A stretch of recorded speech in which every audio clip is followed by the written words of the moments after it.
Blog Talk Radio. Hello everyone, this is Laurie Smith on Blog Talk Radio. Good morning, 6 o'clock here in the morning, Calgary, Alberta, and I'm happy to be here. This is One Child Abuse Survivor to Another. We're on for 30 minutes. It's a live internet streaming radio broadcast from blogtalkradio.com, and you can sit in the chat room if you'd like. I have that open, and if everybody's up and awake at this time. I'm just drinking coffee and waking up here last day of June, and we were talking about emotional abuse. We finished up a section in the Survivor to Thriver workbook yesterday morning, and we finished the portion on emotional abuse, and I wanted to continue on with that. It's page 47 of the Survivor to Thriver workbook, and you can find that at www.ascasupport.org, and that's the Adult Survivors of Child Abuse Amore Center program website, and they have some great information on there, as well as a Survivor to Thriver workbook. And so I thought we might continue on in that and talk about what are the adult repercussions of child abuse, relationship problems, and they ask journal questions regarding that as well, low self-esteem and whatnot. So I thought we'd just keep going in that and talk about that for the rest of the week. And so I'm glad to be here. And it's not a professional show. I don't hold any professional counseling certificates or therapist certificates. I'm just a person who does my own blog talk shows because, I say this on every show because I want people to know and be aware that, I'm just a private citizen paying to do my own blog talk show, and that, as a child abuse survivor myself, I just thought it would be good to share information, right?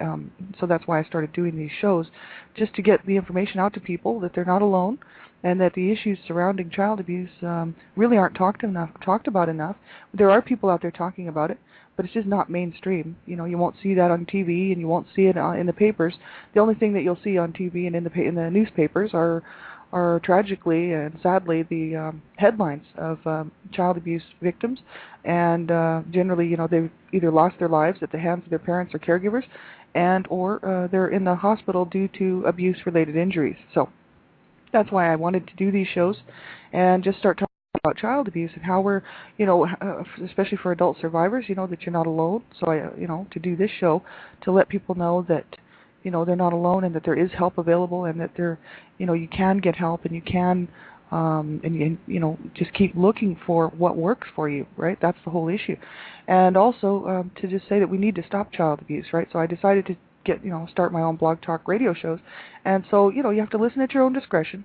Topics of abuse are very, they're very sensitive, and a lot of people really don't like to hear about abuse because it's such a sensitive topic.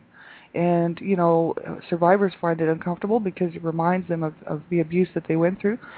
People who have not survived and lived through child abuse or domestic violence and abuse situations might find it very uncomfortable because they've never dealt with it, and it's such a shocking, violent thing to have happen to a person, right? So it's not like it's something that people like to talk about on their lunch breaks, and, that's the whole issue. It's very serious, and a lot of people are uncomfortable, so you have to make sure you're comfortable when you're listening to my show, because I do cover everything regarding child abuse and domestic violence and sexual assault and whatnot, so you have to listen at your own discretion, please.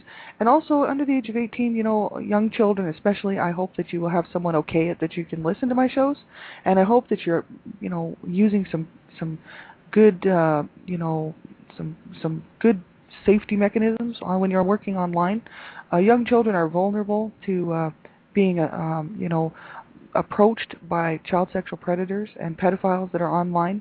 And so really it's very important that you let an adult know what you're doing online at all times, and especially with something like my show, which covers child abuse and abuse topics and whatnot. So you want to make sure that it's okay that you listen to this show, and that because just in case you have questions or you're just not sure what I'm talking about, you can go to a teacher, counselor, a parent. Hopefully you have a parent who cares. I really hope. I know a lot of times we don't. And so, someone who cares about what you're doing and will take a minute to listen to one of my shows with you and see if it's something that you should be listening to. It's I don't know how young the people are that are listening to my shows, where the Blog Talk players are, etc. So you'd be doing me and yourself a favor if you get permission to listen to my shows.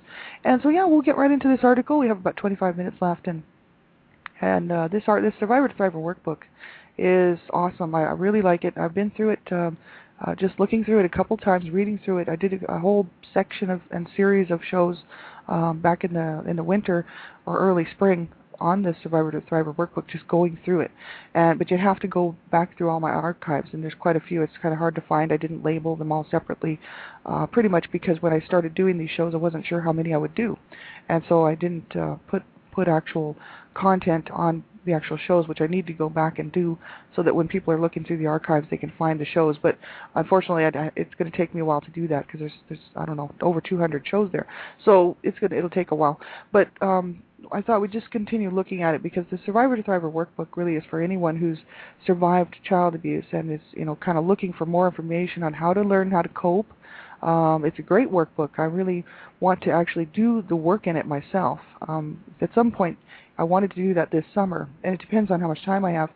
But, a person could do a small section at a time. This workbook is huge. It's 115 pages long, and the first section is called Safety First. It's 34 pages long, and they highly recommend, the ASCA, Adult Survivors of Child Abuse, they highly recommend that people that are going to do the workbook do the Safety First chapter because it can cause triggering, and other things might cause someone who's survived child abuse to trigger, and then they'll be upset, and they might regress in their healing, and that's what they don't want. So they always are very careful to let people know that you have to be in enough of an emotionally safe place that you will not injure yourself or someone else when you're doing this workbook. So it's a good idea to have someone with you when you do the workbook, a friend, someone who's supporting you through your healing journey.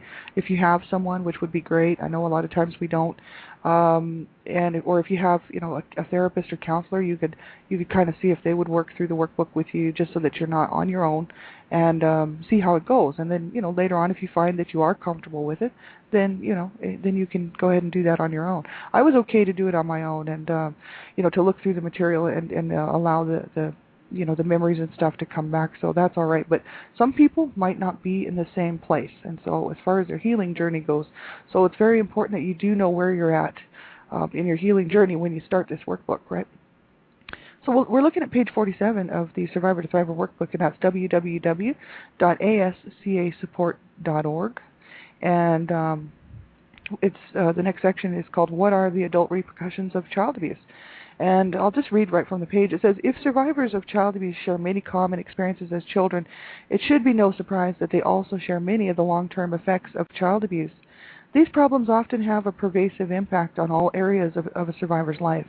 Following is a discussion of some of the most frequently cited problems experienced by adult survivors and some journal questions to help you in determining whether each issue is problematic for you.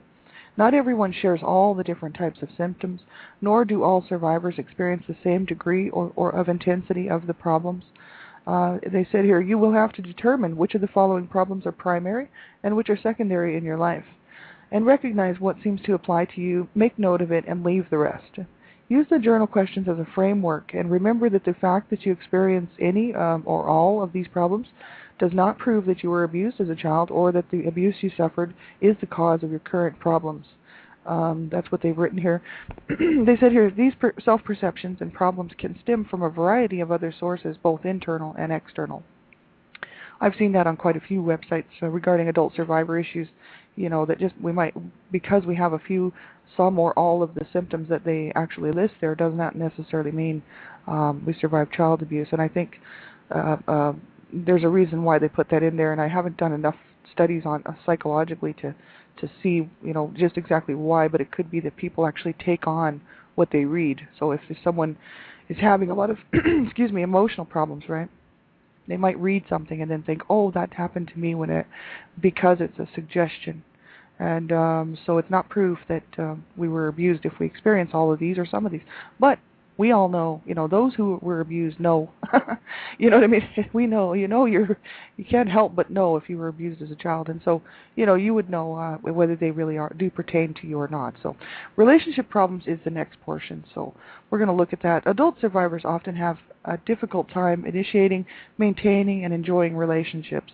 Any kind of relationship ranging from collegial relationships at work, to personal friendships, to parent-child relationships, to intimate romantic relationships may be problematic.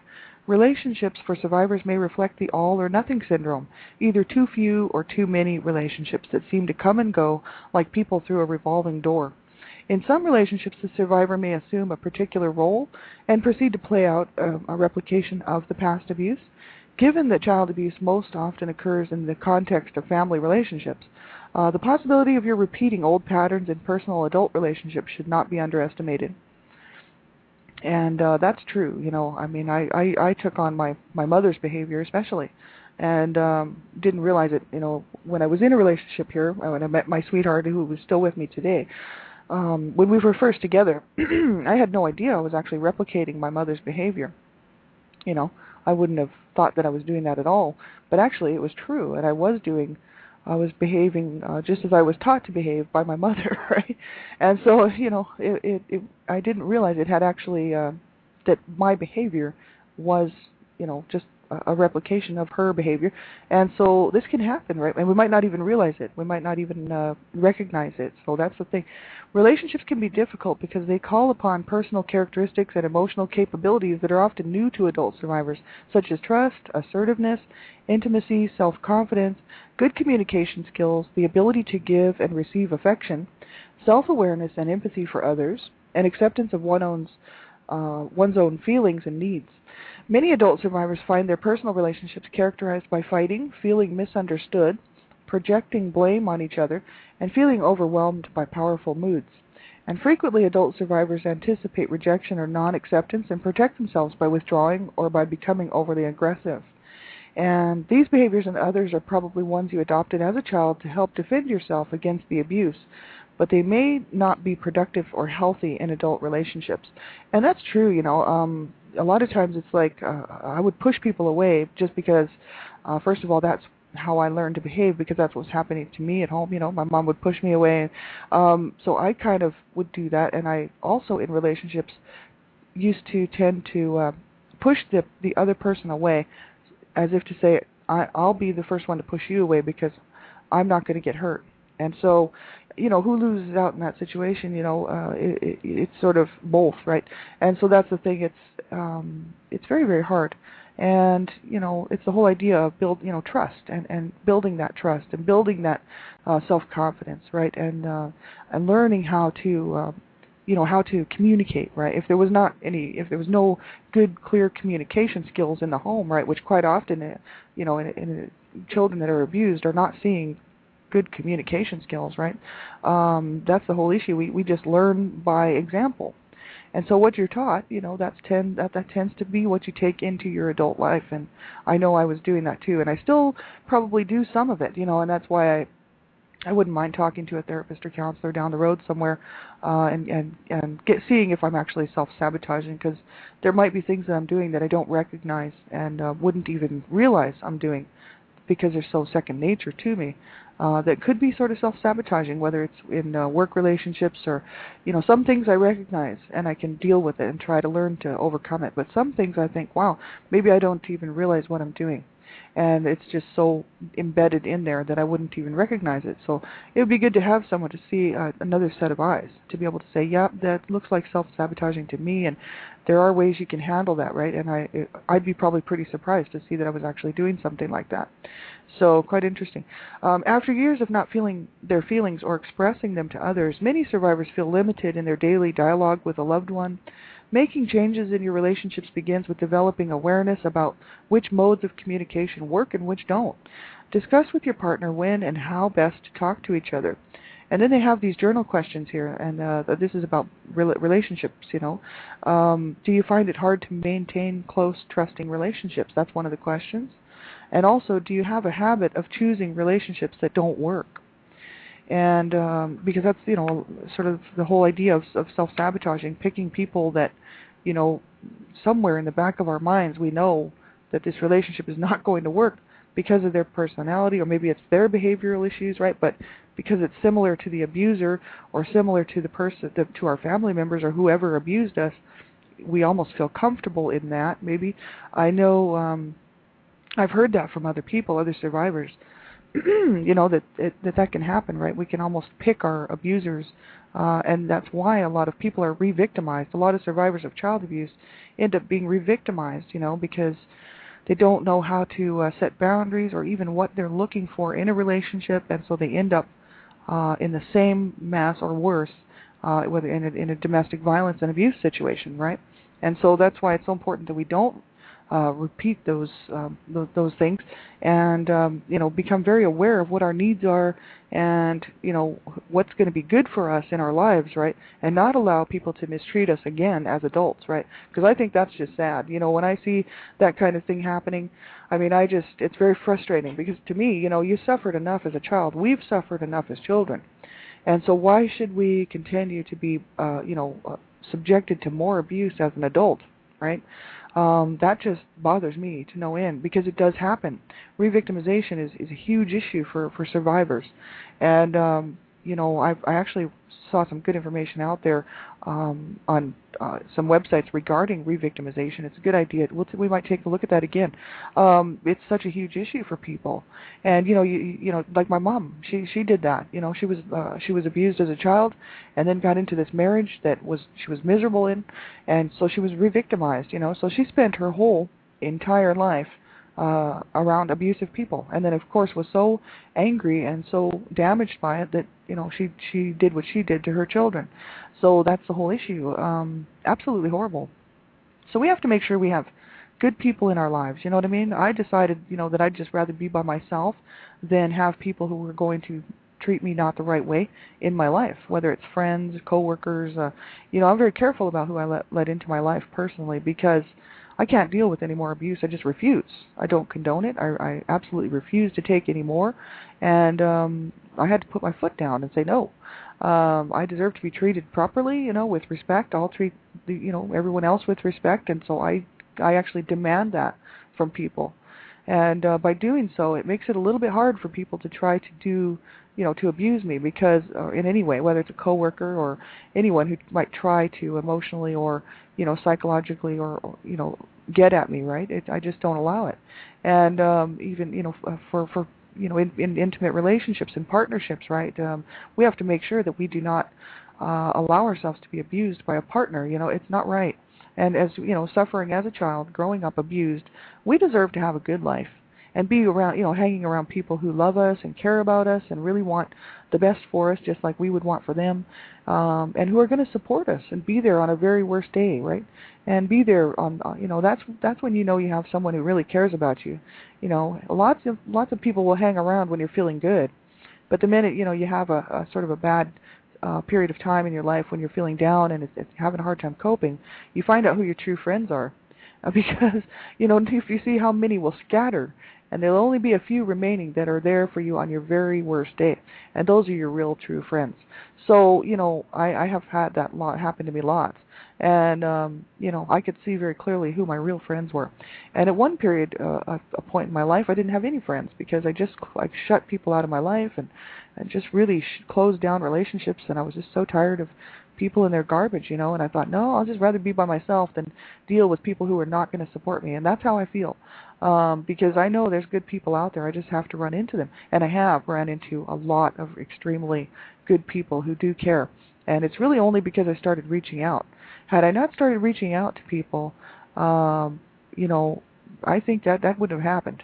But that's why I say it's very important to reach out and get some help and talk to someone about the problems that you're having, whether it's a counselor, therapist, or group support, which I really like online group support, because then you can even be anonymous on those websites. You don't even have to say who you are or give your name. You can just join the website, and of course at that point you do have to sign in with your real name. But the thing is everyone who's within the group does not need to know who you are. And people just don't care, because they're there to help people. They want, they're on their healing journey, and they quite often are so happy to help someone else along their journey as well. So that's why it's so important just to make sure you do get some help, whatever type of help it is and whatever works for you, right? And so the next question here is, do you notice choosing friends or lovers because of their similarity or dissimilarity to your abuser? And that's what we were just talking about. So do you find it difficult to give and receive affection? And do you see a pattern of clinging to or distancing yourself from people? And do you find yourself testing others' commitment to you? Do you expect to be left or rejected by your relationships? These are some good questions. Do you get anxious or scared when someone gets too close? I used to be like that. I didn't want anybody getting too close. I'm not like that anymore, but I used to be when I was young, in my early 20s. Do you often feel used or taken advantage of? And do you often fight with little hope of resolving differences? And a lot of those questions, I can relate to. Actually, probably all of them. So that's the whole issue on one level or another. When we've grown up abused, this sort of thing can happen. It's a whole issue of trust, and whether or not we or even trust ourselves enough to let people get too close. You know what I mean? Or whether we can trust them. And as far as being like rejected by relationships, this can happen. You can start to feel like, am I just always going to be rejected? Rejected by my parents, rejected by other people, and partners and boyfriends, girlfriends, husbands, wives. Is this just my lot in life? And if it does happen over and over, you tend to, as an adult, right? You tend to sort of think that, wow, this is all my life is ever going to be. I've talked to survivors like who have said stuff like that, and like, this is it. This is my life. I will forever be, continually be abused, and that's just how they felt because they were so, broken down and so, beaten up by life and by every single person in their life, by not making clear decisions on how to get themselves some help, really, and how to choose the right type of people to hang around with. It's very important. You have to make that decision, and you have to set boundaries, and you have to know what those boundaries are. But that's the whole issue. It's very easy actually to allow yourself to be re-victimized if you've grown up abused. You know what I mean? Quite often it happens, and it's so sad because that's what I'm saying. You don't want to spend your whole life being abused. I just think that's the most worst thing that could ever happen. Abused children deserve to have a really good life as an adult. So that's why I'm saying we have to hang in there for the long haul and find out what works for us. Get some, really work through the issues, and it takes time. It doesn't happen overnight. And just learn, just learn to sort of love ourselves and accept ourselves for who we are. Do what we can to help ourselves and help other people. And slowly, building these issues of self-esteem issues, confidence issues, trust issues, learning how to trust. And, my big thing was I wanted people to trust me. And I thought, hey, if I can't trust anybody, why should I expect them to trust me? That was my thing. I looked at it from the other way around. And I thought, well, I can't expect them to trust me if I don't trust them. So I thought, well, I better learn how to trust people. But I'm very cautious, because of the whole situation, and I also, just because obviously don't want to be re-victimized or be hurt again, right? That's horrible. So I'm very cautious, and but I put myself out there and see what happens. And the moment somebody starts thinking that they're going to be rude or treat me, not right, they're gone. You know what I mean? It's my option to keep someone in my life. I don't have to have abusive people around me as an adult, and that's what we have to realize. As children, you're just stuck with it. You're just forced to endure whatever is coming, sadly. That's the whole issue. That's why we have to stop child abuse, right? Children really have no way of protecting themselves. And quite often they will not report the abuse to a teacher or someone, who's an older person who could get them some help, right? There's many reasons for it, psychologically and everything else, And it's sad because these children have no voice, right? So as a child, we had to suffer what we suffered because of the situation, There was no help, there was no hope of change, so that's the whole issue. But as adults, we have to make our own decisions. It's not that we can, we have to. We have to, decide how we're going to heal on our journey. We have to decide what we're going to let into our lives. We have to decide how we're going to feel about ourselves and how we're going to treat other people. These are all things that we have to sit down and get serious about so that we can have a good life, you know what I mean? So we don't allow this horrible aftermath to, destroy our lives as adults, right? And so that's why it's so important to have someone to talk to, and just be able to share things with people and learn about yourself as an adult, not as that abused child, and see who you are now. and see what you've done and what you've come through now, and sort of, embrace that child that was within you, you know what I mean, and learn how to love that child. That's what I had to do, because I felt so ugly, and I could see this child, this abused child that's me, my little me, and I didn't. That little child was hard to love. She was screaming, she was angry.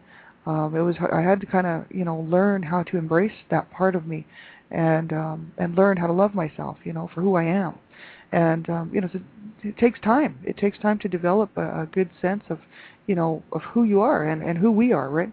Low self-esteem is the next portion of this article, and I'll just have about a few minutes, but I'll just read the first portion of it. It says, if there is one quality most survivors share, it is low self-esteem. Chronic feelings of being bad or unworthy are intricately connected to all the other self-words that are used to describe the adult survivor, like self-efficacy, depreciating, or self-conscious, self-blaming, and so on. Some of those words are hard. Low self-esteem causes survivors to become their own worst enemies by turning against themselves in a damaging reenactment of their own abuse. There are many abuse-related factors that contribute to low self-esteem. The way your parents' abusers treated you, the message they conveyed about your personal worth and value, or value and worth, the amount of power they granted you, and the degree of control you had over your own life are a few examples. Of course, there is also a host of non-abuse-related factors that can lead to low self-esteem. And concerns about your physical appearance, especially during adolescence, your progress in school, your social standing among peers, and your family's financial or social position may all contribute to feelings of low self-esteem. And it says, while self-esteem stays relatively constant over the years, it is still a learned behavior, and as such can be changed by rethinking and reworking old attitudes and perceptions. The first step in reversing low self-esteem is recognizing how you feel about yourself, and then you must learn to see how your shame, sense of unworthiness, and anger turned inward pervade your life and cause you to make bad decisions. Building self-esteem is a major task for adult survivors and is specifically addressed in Step 16. So there's a whole section on this in this Survivor to Thriver workbook, and we went through that before, but it's awesome, and I would recommend everybody go and check it out. They do have lots and lots of journal questions here regarding self-esteem, and the next portion is self-sabotage and whatnot. So some of the questions for the low self-esteem is, one of them starts out, did you feel bad, unworthy, ashamed, or dirty? And I mean, most people, most survivors, I've actually heard say that, and I can totally relate to it. Do you feel unable to stand up for yourself? Another question, do you feel stigmatized or tainted by your childhood? That I definitely relate to. Are you endlessly critical of yourself? And do you wish you were someone else? That's another question, and that's a good question. Is it difficult to ever feel good about yourself? Another question is it hard to feel entitled to success or good fortune? Do you believe that others are more right than you? And do you compare yourself to images of perfection? Are other people's needs more important than yours? So these are some really good questions that we have to be very honest when we're answering in order to get the answers. You know what I mean? We can't, we need to actually, when you're working through this workbook, probably the best thing, even when I start doing it myself, is to really be completely honest. You know what I mean? Because otherwise, how are you going to really get any help from it, And that's just the whole issue. Self-esteem issues are huge. And when you grow up, verbally, psychologically abused, emotionally abused, and then along with physical abuse or sexually abused, of course it's going to cause you to feel those things, right? And so what I do a lot of times, about 3 years ago actually, when I started to fight to live instead of fight to die, I decided that I would start really recognizing that I did not, first of all, didn't deserve the abuse, and then also I did a lot of self-affirmations, and a lot of people think that's silly, but actually it was very important for me to do them. I kept saying over and over, you do matter, you do count. You do matter, you do count. And I mean, I went over this and over this and over this, you are worth it. I would be talking to myself, right? And I'd do that throughout the day, in the morning, or when I was at home, and it was very helpful. It helped me to see that, yeah, absolutely, I did not deserve that, and no one does. I can't, there's no way that a child deserves to be abused in any way. So that's the whole issue, but we know it happens, and we know, there's so many people dealing with this stuff. So that's why I just tell everyone, you do matter and you do count. And we did not deserve what happened to us, and we deserve to have a good life. So make sure you keep holding on. We have about a minute here. So we'll finish up this stuff tomorrow morning on this section, and the same time, same place. And make sure you check out Dreamcatchers for Abused Children website at www.dreamcatchersforabusedchildren.com and get some information regarding, all the facts and issues surrounding child abuse. They have a child abuse handbook on there. It's a free PDF download for anybody who wants to get a copy. It talks a lot about all the different types of abuse and intervention and prevention, and also how to report it. So make sure you take care, everybody. Have a great day. If you need something, get a hold of me. You can contact me here on Blog Talk Radio or Facebook. I'll be around, and I'll just keep you in my heart. Have a great day, everyone, and we'll talk to you soon. Bye-bye.